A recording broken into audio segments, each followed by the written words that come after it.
You know that doorbell ding when you enter a liquor store? Okay, that just happened. Hi, welcome to John's Korean Bodega.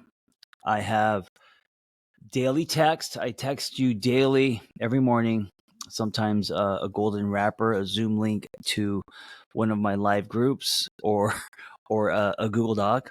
I also have in John Kim's Korean Bodega my circle, and that is me and my team running groups, a community of like-minded people. So if you want to grow with others, chats, video courses, etc.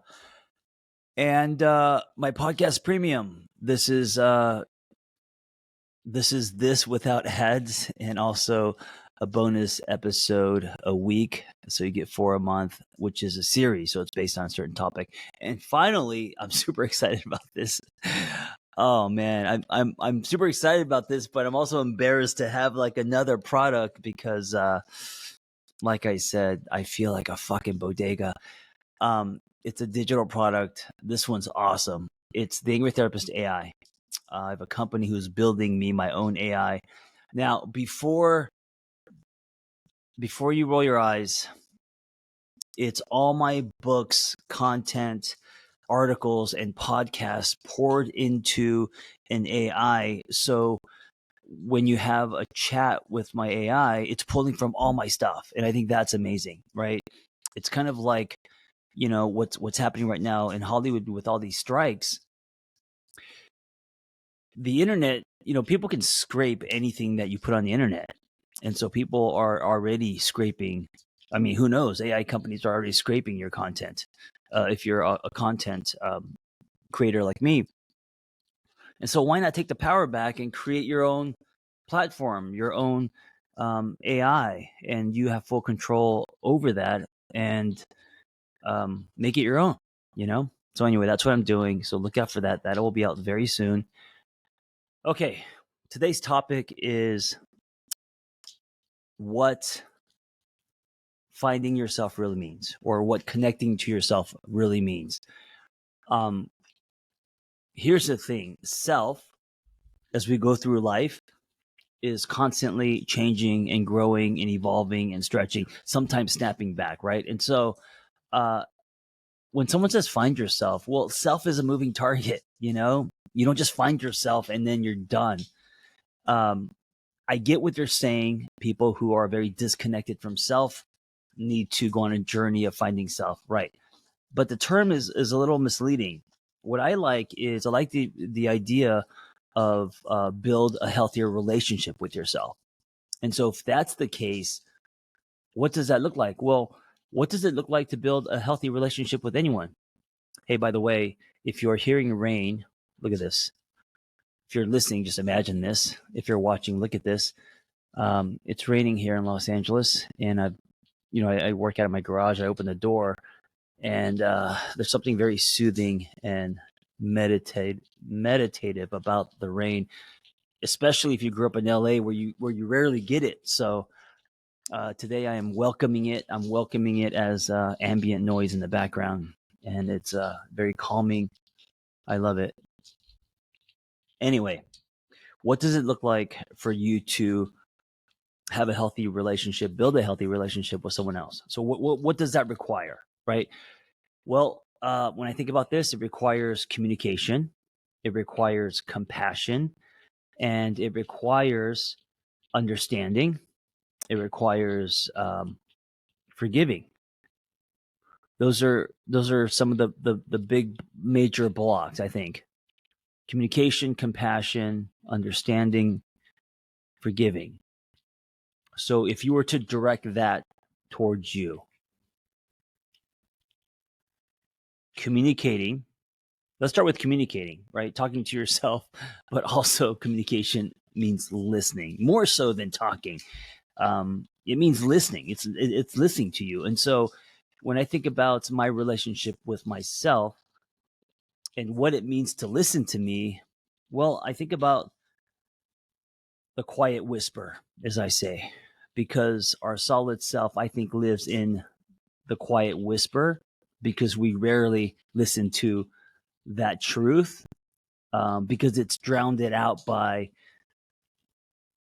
the loud, thundering voice, which is our pseudo self, which exchanges truth for membership, which seeks approval, validation, which is also brainwashed by consumerism, capitalism, commercials, right? Lots of shoulds, you know? And so our authentic self is usually the quiet whisper. So to me, communication means listening, not so much talking, horns in the background, if you heard that. Listening to that quiet whisper. What does it look like for you to listen to that part of you that you may have been ignoring? So to me, that's what communication means. And also creating a dialogue with yourself and keeping that dialogue active, so you're not muting yourself. You are expressing your needs. You're expressing how you feel. You're expressing what you feel that you need, you deserve, and then executing that, giving yourself that. So in a relationship, when you're communicating, you are not only listening to your partner's needs and where they're at in their life, how they feel, but you're also expressing your own, right? And so with self, doing those things. Compassion. Compassion to me means deploying empathy and really being, at the end of the day, being gentle with yourself, knowing that you are doing the best you can, knowing that you have a story like everyone else. And you also have struggles. You also have weaknesses. You also, because of what you've been through or how you were raised, things may be challenging for you, and to not label and judge and beat yourself up, but to be gentle with yourself, to understand,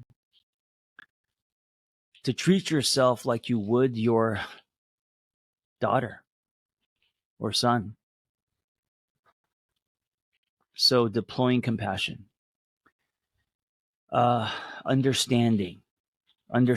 So when I say understanding, you're not just understanding yourself as in like how you are right now, but you're also understanding your entire story. So when I think about my relationships, friendships, intimate relationship, I try to actively understand who they are today, but also who they were yesterday, so I can get a cumulatively painted picture of who they are, right? I could get the whole story. I could see why they're struggling with what they're struggling with because I understand. I get it. They were there. Now they're here. They went through that. So understanding one's story. And I would say with understanding comes acceptance, because if you're not accepting, I don't think you're understanding. Because if you're understanding, but you're also defensive or trying to control someone, that is not understanding, right? So I think baked into understanding is acceptance. So applied to you, that is accepting self, accepting the choices you've made, accepting your life, what you have, what you don't have.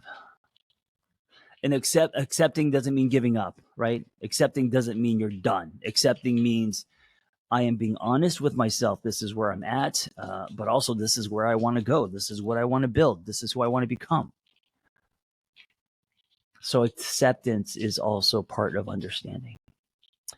And then finally, and this I think is one of the most important, forgiving. A lot of us don't forgive ourselves. We hold on to things we're angry about. When you love someone, and loving someone is a choice, and you do it daily, you forgive them. You forgive them because they have or will hurt you. And if you're not forgiving them, you're going to hold resentment and grudges, and it's not going to be loving. It's going to be loaded, right? And so with yourself, what does forgiving yourself look like? What do you need to forgive yourself for? Because if you don't practice this, there are going to be many things in the future that you need to forgive yourself for. There are going to be mistakes. They're going to be, because you're not perfect, you're going to make decisions you may regret. You may hurt other people. You may hurt yourself. Life requires a constant forgiving. as we, tumble through, as we tumble through life and as we grow. So it's something that we're always going to have to do, and it's something we're always going to have to do to build a healthy relationship with someone else, and also something we're always going to have to do to build a healthy relationship with ourselves. So just to recap, instead of trying to quote unquote find yourself, which is thrown around a lot, ask yourself what it looks like to build a healthier relationship with yourself. And are you communicating, deploying compassion, understanding, and forgiving? Under communication, are you actively listening to self? Are you listening to that quiet whisper, not just talking to yourself? Under compassion, are you deploying empathy and being gentle with yourself? And under